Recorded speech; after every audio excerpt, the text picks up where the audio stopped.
Are you pulling yourself down? Are you feeling unworthy of things? Are you feeling as if you should always curse yourself and such? See, these things happen because other people did it to you, and it kind of was in an abusive way.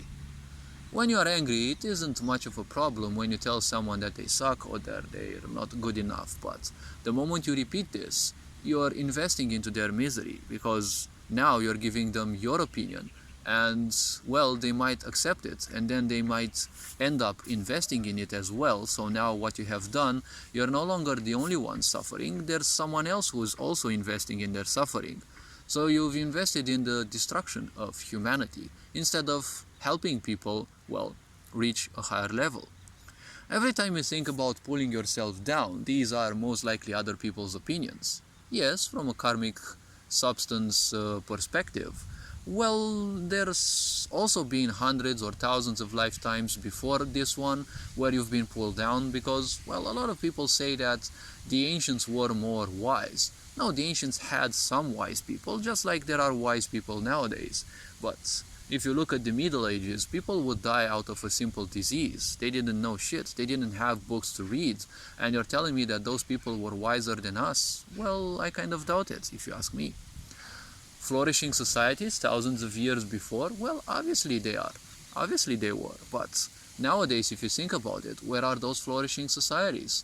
Well, they kind of vanished, probably from some kind of pandemic or whatever other thing that some elites of theirs guided them to their own demise, right? So the difference means that, well, we're kind of seeing nowadays that we're also guided towards those.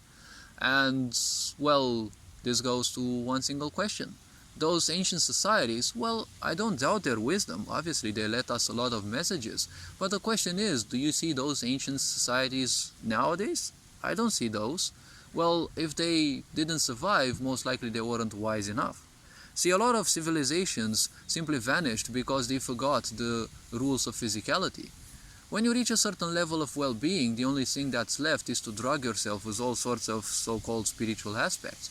Sure, spiritual seeking is of high importance as well, but the point is, don't forget your physicality, because if you invest only in your spirituality, well, the point is, you will forget that there are physical boundaries. You will forget that you have a physical society, you have physical needs, and well, you might have all the abundance in food and the such, but don't forget that there is an aspect of life called the military part, defense, because while you're in plenty, while you're doing well, your neighbor's crops might have rotten, and well, instead of starving, they might pay you a visit. And believe me, your neighbor is not gonna pay visit out of hunger, right? Just to give you a hug. They're hungry. They're gonna kill you so that they take your crops. They don't care about how spiritual you are, how many nirvanas you have reached, how many chakras you have opened. No. They don't simply care about that. When you are hungry, you see, everything is basically food, and you need to, bite into it. It doesn't matter how many chakras it has open. If God shows to you and you're hungry or you're in extreme pain, I don't think you want liberation, right? Because if they give you full awareness of the world and you're in pain, you're gonna also suddenly realize how much you have contributed to that pain and how much of a dum-dum you've been, and probably will want to commit suicide.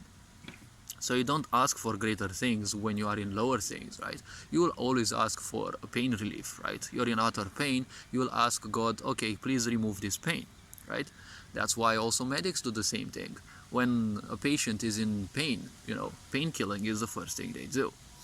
So now when we think about pulling yourself down, all of those thoughts are nothing but irrelevant recycling of the past, of remembering how other people abused you with all sorts of useless quotes instead of helping you get over that mistake. Yes, sure, you've not been good enough in a certain period of your life. Okay, good, so what? You don't have to carry that event all your lifetime and probably lifetimes after that, because you have to understand this life is like a game. All spiritual inner challenges that you fail to transcend in this life, you're gonna take those with you in the next life, and in the next life you'll be met with similar challenges, and so on and so forth, until the pain becomes big enough that you will want to break out of it. See, if you don't transcend pain, it will break you into transcending it, right? because pain hurts. When pain becomes too big, not even your ignorance can help you, right?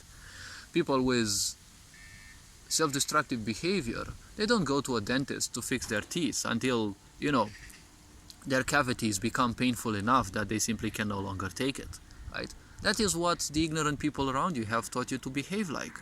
You have to understand, why not go into a park and ask yourself, what are these thoughts just flowing through my mind? They are nothing but recyclings of the past. Those events are done, finished, right? They are a fixed event in your timeline, and that's it. They happened. And, just because you're very young when you're a child and you're very much like a sponge, you easily attract other people's opinions. Unfortunately, you don't have any boundaries yet, and you're gonna think that everything that adults tell you is, well, like a god transmitting knowledge upon you. Well, it is unfortunate when you have idiot parents, yes, because they will give you a very miserable view about life, and you're probably gonna be stuck with that. But you have to realize, after a certain age, their influence should dwindle on you, and suddenly now you can have the liberty to ask yourself, what are these thoughts? They're just recyclings of the past. They just go on through my mind on and on again. What is the story that they're telling me? What was that moment truly like when they initially happened? Because every time you think about an event, you're adding extra layers of emotion, so it becomes worse and worse. But you're forgetting that it was just a simple dumb event. Your parents were pissed off, most likely not because of you, but because of their dumb, inhuman expectations of you. Because as a parent, a lot of idiots exist on this planet who think that everyone is exactly like them. Unfortunately, when these idiots have children, they think that their children think the same as them. And the problem is, they will act towards their children as if those children, well, they have the same level of awareness as them. And they have their children who are like, 4, 5, 6, 8 times younger than them, do things that they know, but the child doesn't know. And then their behavior becomes abusive, that because the child doesn't know what to do, or they don't know what the responsibility would be for that, right? Nowadays, you are butchering your children emotionally and psychologically by sending them to kindergartens. You are having your child at 4 years old. You have expectations of them to do their homework. Let the child be free, right? You've been living this stupid lie uselessly that, your child should be doing homework and should be taught how to be, a bowing machine, a complacency machine, right? How to be a sheep in this world. You've been living this for hundreds of lifetimes. You don't need to do this to your children, else you will make greater monsters, right? So all these thoughts, all these psychological ideas, emotional ideas, they don't have any meaning to you. It's just you're recycling them. And when you ignore them, or when you accept them again, you're just giving them an extra layer of energy, so they will simply repeat.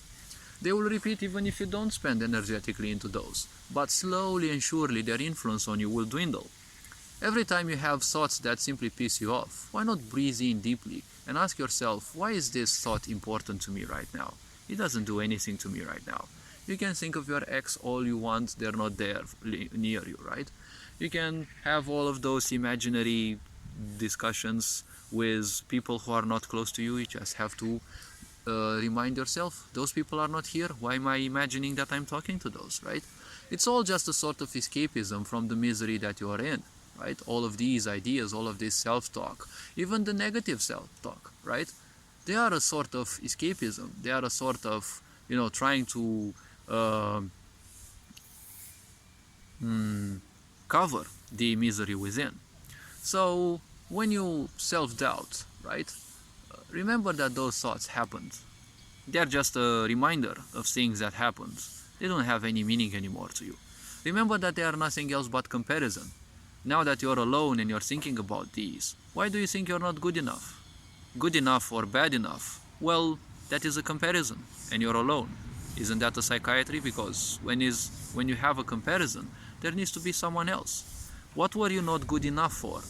You weren't good enough compared to some people's expectations, not to some other people. Remember this. This is a very powerful thing, right? You are not good enough compared to some people's expectations, not reality and other people.